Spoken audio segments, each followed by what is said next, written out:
Welcome to another edition of the Fearlessly Curious podcast. Today I have none other than my lovely friend Maria Kelly. I'm going to start with a very small question, Maria. What is your purpose? Oh gosh, what's my purpose? Oh, that's Yeah. wow. You're starting full on. Yeah, full on. I think I'm still struggling to figure out what my purpose is, to be Okay. honest.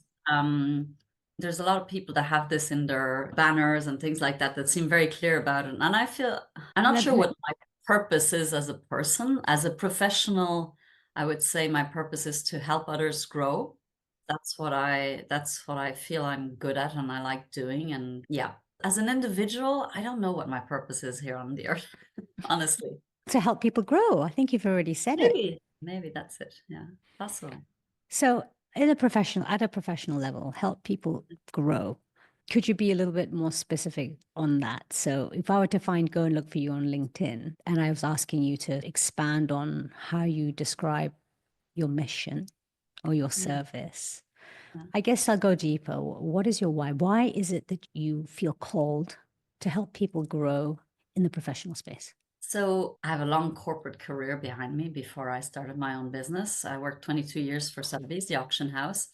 And I started really at the bottom. I walked in the door, knew nothing about art or auction, and I worked my way up. And it wasn't always easy. I didn't always get the support I needed.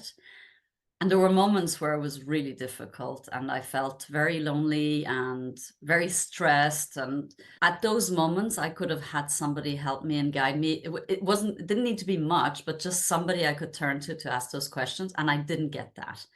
And I know that I'm not alone because I've talked to a lot of people about this, and now I have a lot of clients like that. It just seems very unfair to the person growing within a company to not get the support they need to be good at their job. And in this case, I've been promoted in a leadership role, my first leadership role, and I made mistakes. I made people mistakes, which are the worst because I didn't know better. I had no idea. I hadn't been given any management training. And it's not fair on the person that's being promoted, but it's also very unfair on the people that this person is managing or leading, and because it has an impact on their lives, on their professional life, or maybe even on their personal life. And I remember vividly those moments and had the struggle I had, and I feel like I don't want anybody else to go through that kind of thing, and there's no reason why anybody should. But the problem is lots of companies don't give the support needed. Actually, it's 70% of leaders haven't gotten the training they need before they actually access their roles. Okay. So when I decided to go off and do my business, I was thinking, what could I do? I'd been a leader for a few years, a global international leader. I've been leading people. And I was like, I know how to do that. Maybe I could go and help other people do it, teach them how to not make the mistakes I made and help them have a career they love, enjoy it. And because I think you owe it to yourself to have a job you enjoy. And there's so many people that don't, which is be really sad when I read that on LinkedIn sometimes. So for me, it was about helping those people originally. So I guess you could actually find yourself in a job that you do actually love, or in a career that you do love, but not having the support and the suffering that comes with not having the support is going to make you think you're in the wrong place, when that may not necessarily be the case. I'd just like to go a bit deeper with this, if you're open to it, which is you talked about the struggle. What did struggle look like for you in when you were in that thrown into this leadership role? And later I'm going to ask how you got this position, because I think that's the fun bit of the conversation. So I loved my job. I really loved it. I loved my company. I loved the people I worked with.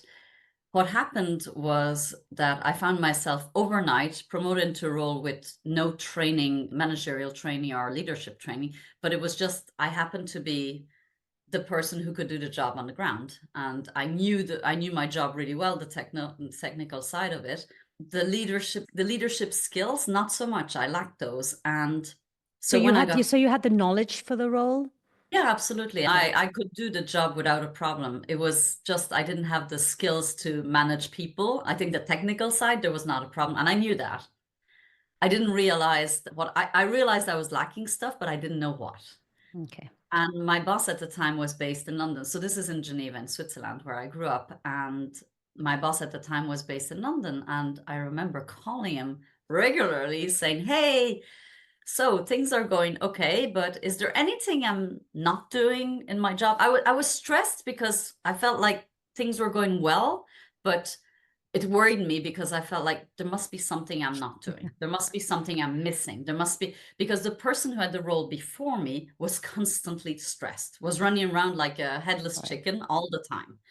And so I was like, this is weird because it feels like everything's under control. So I was stressed about the fact that it felt like everything was going well when this guy was always stressed.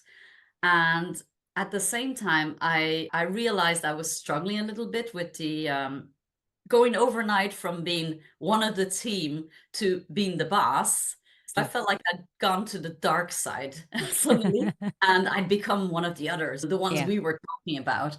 And that nobody helped me manage that transition. And also the people's attitude changes towards you, your colleagues. So it was really interesting to see. It's a social experiment in itself. But suddenly my colleagues and friends, some of them thought that they were going to have great advantages, seeing as I was the boss. So now you're the boss, you can do this for me and this. And I was like, whoa, wait a second. Wait a second. I'm not sure I can, that's not the deal. And then there were other people who suddenly were very guarded and were like completely changed attitude with me because I'd become one of the other guys. So that was really hard also because it made me, I was really lonely. I felt lonely. I was isolated. There was nobody at my level in the country. You know, I was managing the business. So I had nobody I could confide to, rant or have brainstorm with about what's going on.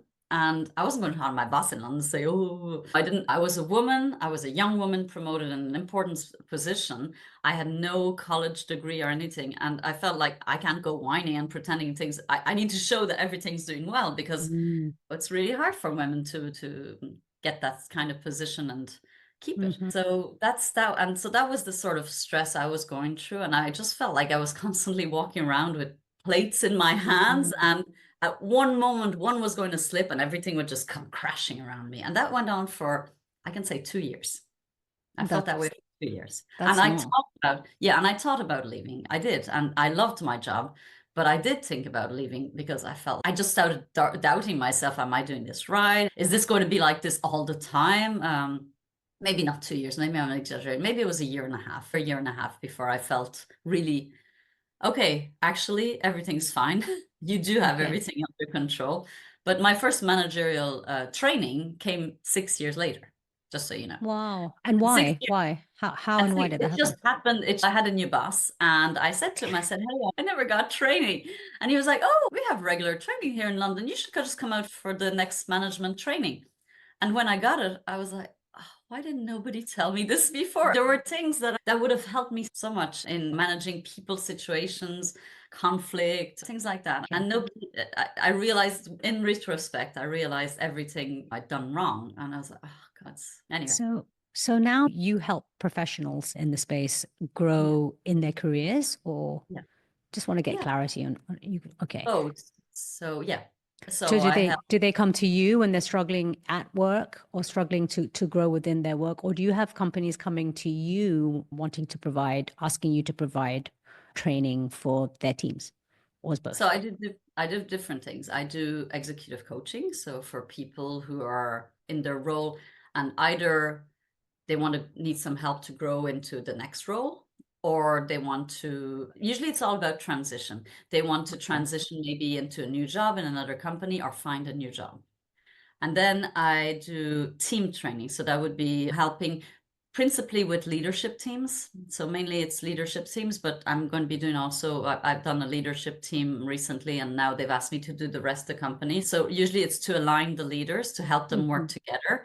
Again, it's about helping people communicate better together so that they can grow together as a team because the company is scaling. So again, it's through transitions. It's mainly in the transition periods, whether it's because the company is scaling or because the person wants to get to their next phase. So it's all about growth. Okay. And I'm going to put this here because I think it's going to make it more fun. I know too that even as coaches ourselves, we are having to navigate our own transitions whilst holding our clients. And I know that you're going through a transition right now because with the training and the services, I'll say, and the coaching and mentoring and consulting that you provide for professionals, and professionals is such a big category, right? Because we have corporate, we have used the word corporate, we use the word professionals and leaders. But I know that you've very recently, fairly recently, been feeling more of a call to redefine leadership and the kind of service you want to provide. And so you yourself are going through a transition and exploring pivoting. Now, when you talk about transition in any stage of life and in any category of life, whether it's professional or personal, essentially we're pivoting. So what does that look like for you right now? Oh, wow. As I said, I started really working with corporates because that's where I had my network. That's what I knew. I had the experience. And interestingly enough, now it's been 4 years I've had my business. Interestingly enough, it feels like your clients find you. Mm. There's a lot of talk about identifying your ideal client when you start Yes. your business, and you do a lot of work around that. But then, funnily enough, it's your clients who find you. And the last year in 2024, I've had a lot of small businesses come to me. And so Okay. small businesses who wanted to scale, who needed help growing their business, and entrepreneurs who were starting their business and needed help to get going. Okay. And so I started working with these people and I really enjoyed it. And I discovered that I can add really a lot of value with my corporate experience and, well, simply my experience as a leader. And it's about leadership again, but it's sometimes more about self-leadership in these cases. It's always about self-leadership, but I think for an entrepreneur, having gone through it, and you too, Melissa, you need to be really good at leading yourself when you're starting a business, because it takes discipline, it takes consistency, and it can be pretty overwhelming when you're starting to know what your priorities are, to be confident, to go out and put something out there and put yourself out there. And so I've really enjoyed working with these people. And so, well, we talked about it recently. I did a human design session with you, which really helped me get a bit of clarity around it. I was at the end of last year thinking, okay, I feel like I found my ideal clients. These are the people I want to work with. But then I've been talking about leadership to corporates, and I'm thinking, oh, my marketing is around this. What do I do? Do I change it? Do I change my LinkedIn profile? And how many times have I don't know if anybody's been for some time on LinkedIn. I'm sure you've redone your profile many times, but it just Guilty feels, as charged. and I was thinking, okay, do I do this? Do I not do this? It feels right. Yeah. It feels like the right thing to do, but then my brain is getting in the middle and I'm thinking, okay, yeah, but at the same time, you spend so much time talking about the other stuff and you've been reaching out to all these people. So yeah, I found myself at the beginning of this year with a big Question mark. question mark. Yeah. Should I pivot? Should I not? And then there's also one thing, I think people don't regret what they've done. They mostly regret what they haven't done. Yeah. So I thought, especially after talking with you, what do I have to lose? If the worst comes to the worst, I can always go back and go back to the other one. So Yeah. I've decided that I am going to pivot and I'm going to redo everything. This is so exciting. And it makes sense also because I started a business association last year with a bunch of founders, and here in Barcelona, we wanted to help the English-speaking community of entrepreneurs and business owners. And so I've been spending a lot of time with these people, and I feel like it just seems to make sense that I would be working with them, because I am, in a way, we meet every 2 weeks and we do a lot of stuff together. We help each other grow. So it feels like the stars are aligned and that I need to bite the bullet and just go for it.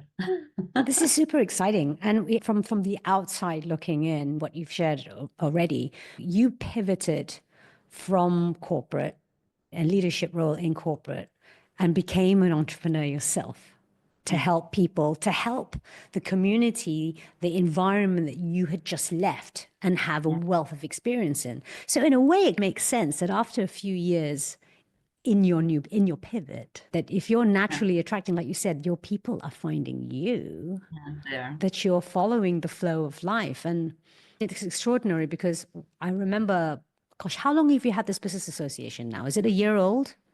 No, not even. Not even, right? In May. It started in May, so it's less than a year. We grew really quickly, and we had 50 members within 6 months. And you didn't expect this, did you? You thought you were just going to have a coffee chat and maybe get a few people together. And this really, Maria, speaks to the beauty of trusting when you are aligned with the things that you love and the calling within your heart, like you just wanted to have to do this, bring some people together, that you mentioned earlier, the stars are aligned. Sometimes it's just about looking. So a lot of the time we're searching for the answers, but when we search too hard, we actually Yeah. miss all the signs that are already in front of us. So congratulations on the pivot.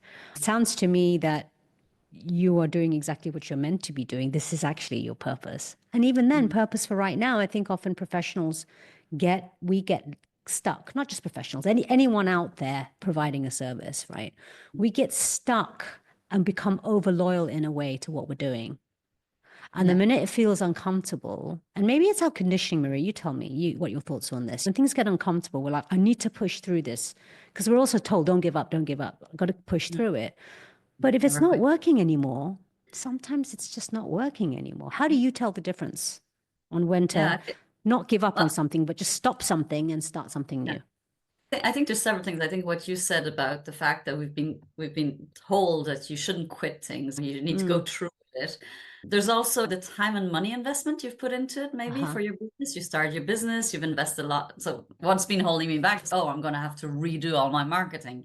So you're emotionally attached to what you've created, and it's it's about getting clarity really on what you Mm, want. And sometimes, if I not sometimes, I feel like almost always the only way you do that is by speaking to somebody else. Is getting mhm. another party involved. It's really hard to do it yourself, and I've Yeah. seen that with last week. I had three conversations with three separate people, completely different place in their lives. One was looking for a job, the other one just started a business, and the other one was in an organization. And the three of them were in a place where they're undecisive on what they wanted to do. But for the three of them, what was holding them back was something that didn't exist. It was something in their brain. So one Mm, of them, it was she had a great job offer and she was hesitating to take it because she was thinking of starting her own business.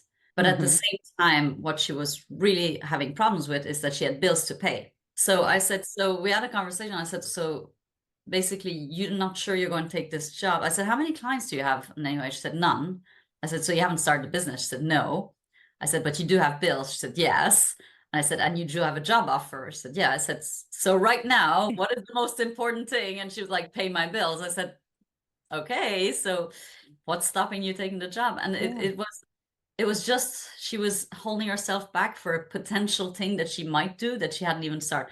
And it was the same with these two other people. It was again, they were getting inside their head about hesitating to go into something because of something that they might want to do or that might happen. Mm, And I think we tend to do that a lot. And as entrepreneurs, in particular, when you're starting, you can get very quickly overwhelmed by all these things that people throw a lot of information at you of what you should and shouldn't do, yeah. and that you should get up early in the morning, that you should Mm, take cold baths, that you should have a mailing list, there's all this information being thrown at you, and you could spend hours and hours listening to all this and do nothing. And it can be paralyzing and very hard to find your priorities.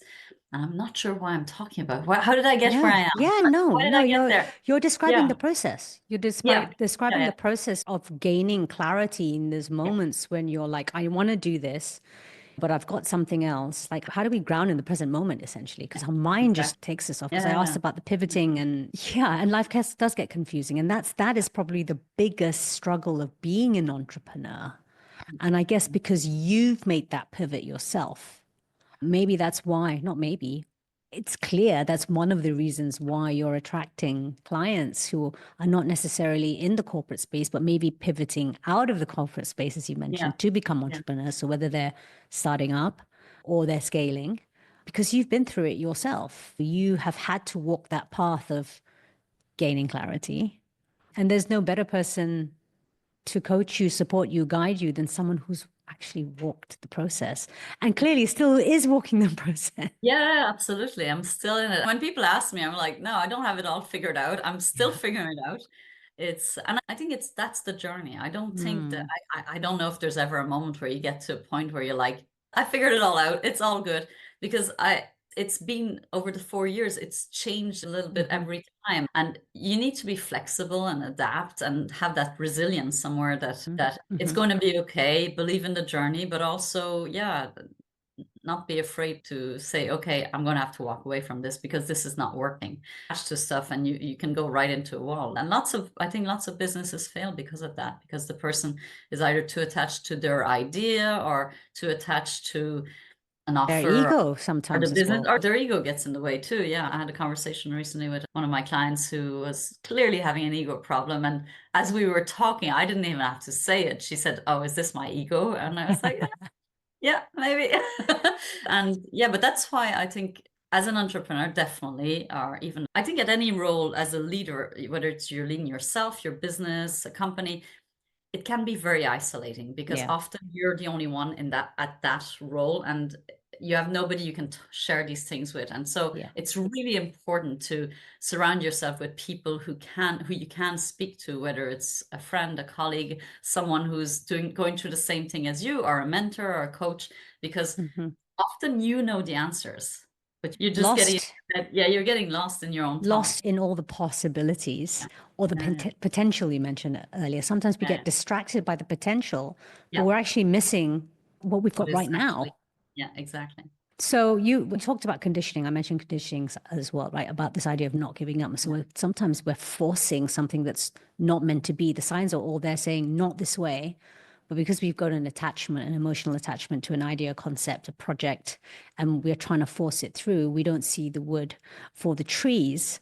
Having, as you mentioned, having that third party, not being an island, reaching to a friend, a mentor, a coach, or a community, and now you have that too, can make all the difference. So because, okay, you mentioned about being flexible. That's probably one of the most important Yeah. qualities of being an entrepreneur, being flexible. I know this is one of your gifts because I've had the opportunity to spend quite a lot of time chatting with you. I want to just go back again to the job that you at Sotheby's and how you Yeah. landed that, because this Oh, is really a testimony to why living in flow or being flexible and following the signs always leads you to the right place. Even when the mind can't make sense of it, yeah. there's always something to get out of every experience. So I'll stop talking. How did you get to Sotheby's? Yeah. And I really believe it. I think things are meant to be. Yeah, it's a funny story. I left school. I was supposed to go to university and I went backpacking in South America and came back and decided, you know what? I'm done with school. I want to go and live my life, make money.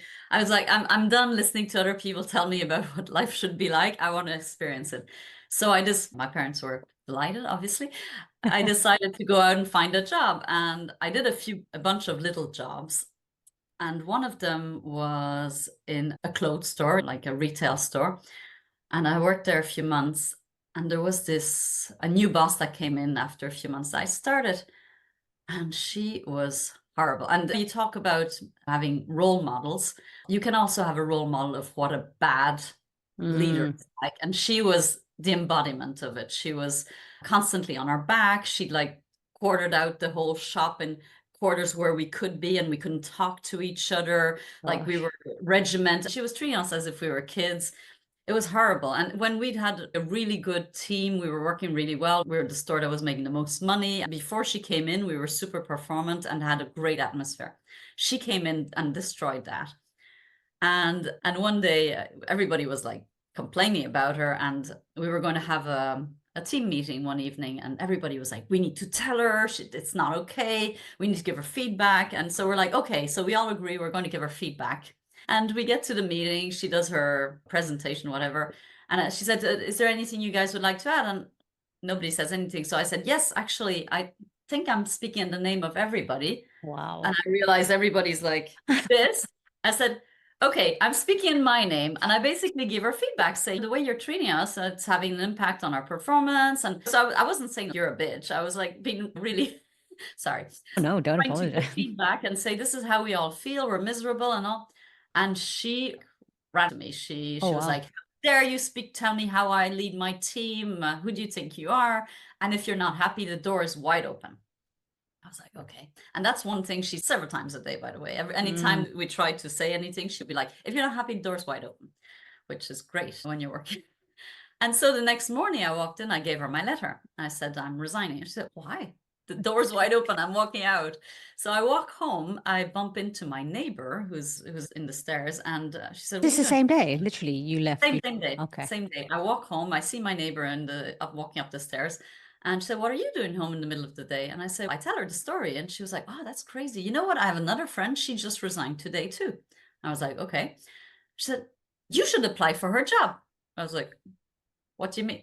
What are you talking about?" She said, "Yeah, she works for Sotheby's, the auction house. If you're looking for a job, right?" I said, "Yeah, I guess." She said, "You should apply for her job." I said, "Oh, I don't know anything about art or auction." And she looked at me, she said, "If you don't apply, you'll never know if you could have got it." And I was like, "Fair point. That's a fair point." So I went into my apartment. I typed up on my typewriter, just so you know, tells you how old I am, my CV, 3-line CV. Oh, God. And it happened to be 2 blocks away from where I lived. And I thought, I didn't even know what job I was applying for, by the way. So I type up my 3-line CV, walk around the corner thinking, they're going to take it, throw it in the bin, and that's it. And I go in and I say, "Hey, I heard there's a job opening. I'd like to drop off my CV." And the girl at the reception says, "Oh, okay, wait a second. I'll see if they can meet you straight away." And I go, "What?" I was like, crap. So the woman comes out, and she's the head of the shipping department. And she said, "Yeah, come in. We have an interview," which we totally click. Like straight. Sometimes you meet people and you like jam. Chemistry. And so we talk for an hour, have a great conversation. I'm thinking this is going really well. And at the end of the conversation, she says, "It's such a shame I heard someone for the role this morning." I was like, Oh, "Okay, why have I just spent an hour here?" And then she said, "But I need someone part-time." And I was like, "No, I need a full-time job. I need to pay my bills." And she said, "Wait a second." She calls up somebody and she says, "The guy in the admin department needs someone part-time too. You can go up and interview with him now." And I'm like, "Okay." So I go up and do the second interview. And then I walk out of there thinking, okay, I don't know what happened here, but we'll see. They call me next day, say, "Okay, you can come in. We'll get you to meet just a HR person to talk about salary and all that stuff." And I think my biggest qualities at the time was that I was cheap because I was super honest. Big mistake I learned later on what I needed. I was like, they right. were like, "How much do you want to be paid?" And I said, "To pay my bills, I need this." And they were like, "Oh, yeah, that's fine. You get more than that." Actually, I didn't. They gave me exactly what I asked for. But, and I spoke fluent English. And they called me and said, "Yeah, you got the job." And I was starting 10 days later. I'd never, and oh, yeah, the other thing, they were like, "So you're familiar with Excel and Word?" And I know for everybody listening, it's probably obviously, but Who no, is? Yeah. I'd never been on I'd done a little bit of computer training in school, but I didn't have a computer. So I called my dad and I said, "Dad, can you buy me a laptop, a computer for Christmas? I need to learn how to use it." So this is just before Christmas, and I was starting then on the 2nd of January. And so he got me a computer. I spent the next 10 days learning how to use Excel and Word and everything. And by the time I got there, I actually knew more than anybody else in the Amazing. company. But yeah, so it was, and then I just went through the company. I did manage Switzerland, then I got to New York, then I went to London. And so I ended in a global role managing the luxury division. Incredible story. And it is really a testament to the fact that what is for you will always find you. And I know there are going to be people who watch this kind of thing. Yeah, here come the cliches. Easier said than done. If you don't find joy in what you do, then leave. But I got bills to pay. If you're one of those people listening and watching right now, you have just got living proof that when you really follow what's right for you, by you, things literally can fall into place immediately. Yeah. It's just getting clear. And I want to ask Maria, in that moment when you gave the woman the feedback she didn't ask for, and you were given offered the Yeah. door, did you have any thoughts, any fears, any anxiety or doubt that came up in that moment? Oh no, I was like, okay, that's it. Yeah, I was like, I'm not like, life's too short to be treated that Mm, way, and life's too short to be miserable at work.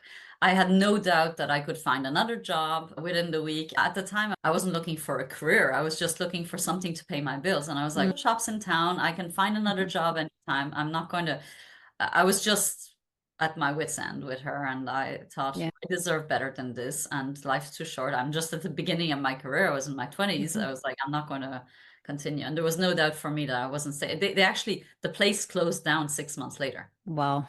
everybody then lost timing. their job. So yeah. Timing was perfect. And I actually want to mention this as well, because you've just sparked this thought that we often mention that we have these people have these amazing stories. You just mentioned early in my career.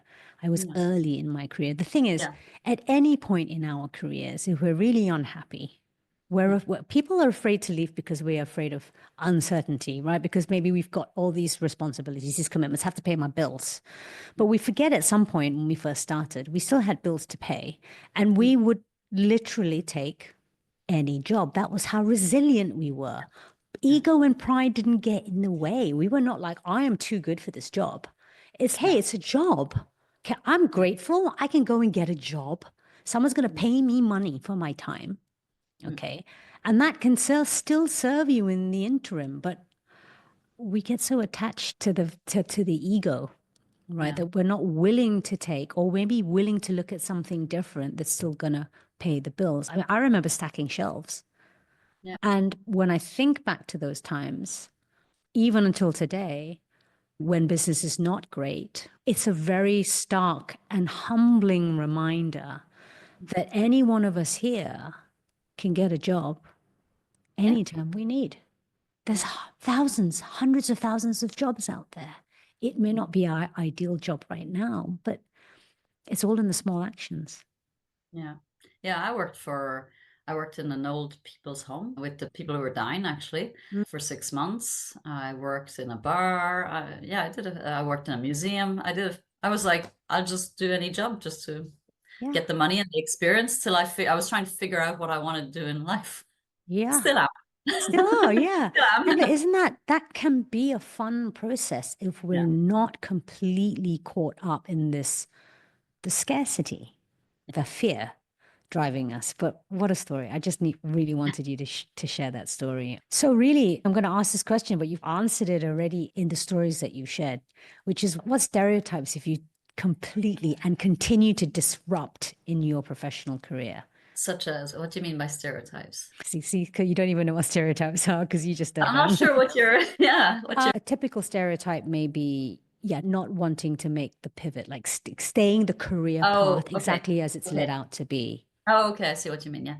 Yeah. So stereotypes of what people are expecting, basically. Yes.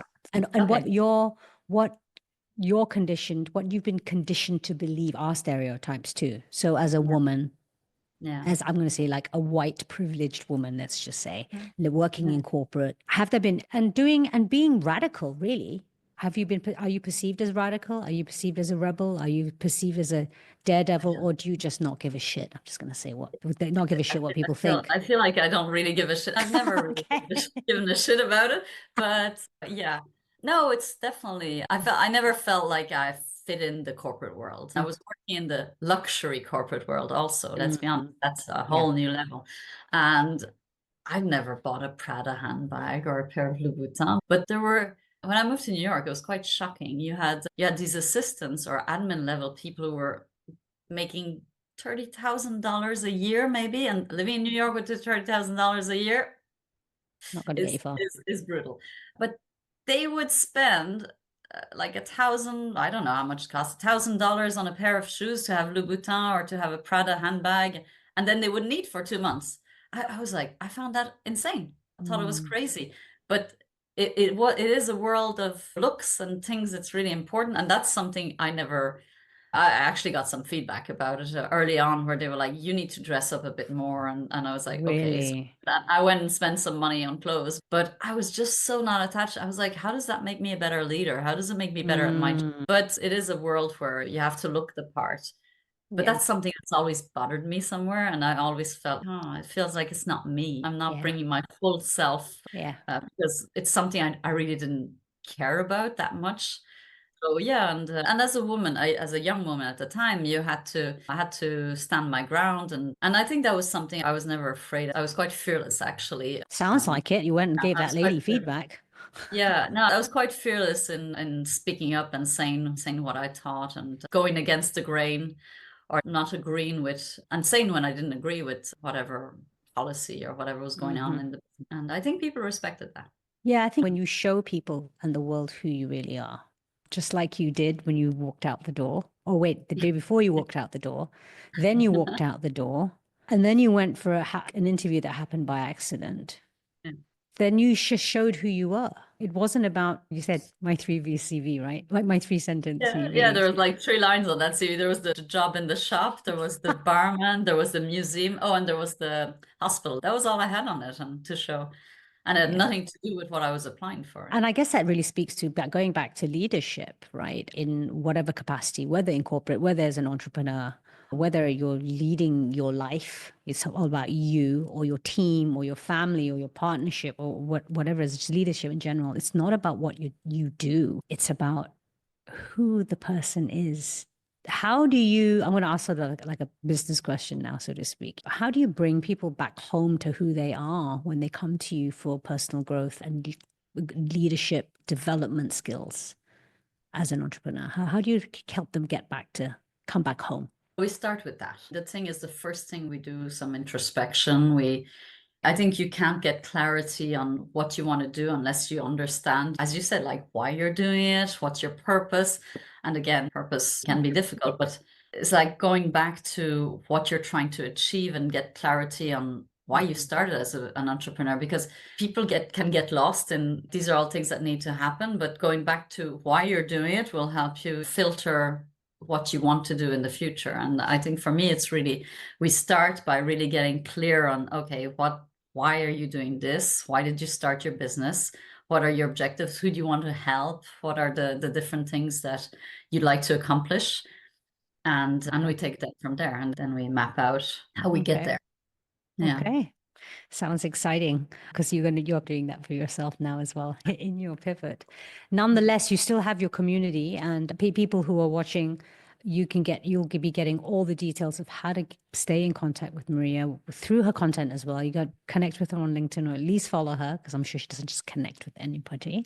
And if you're in Barcelona and you are a small business owner and entrepreneur, and English speaking, I do invite you to consider joining Maria's community. It's growing super fast and you're definitely going to get a lot of support and you're going to have a lot of fun because you can see Maria is a lot of fun, fearless, knows no limits, and is up for trying everything because, as you said, Maria, life is short.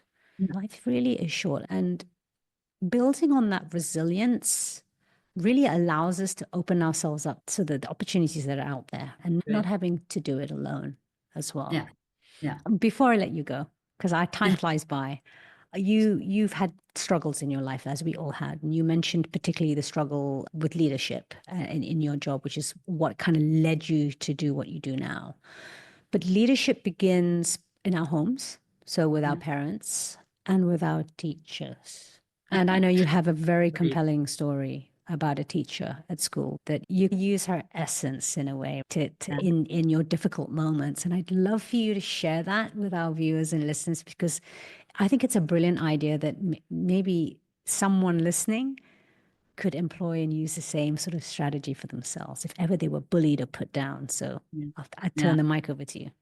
Yeah, it came from when we were talking about if I'd had any hardships to overcome. Yes.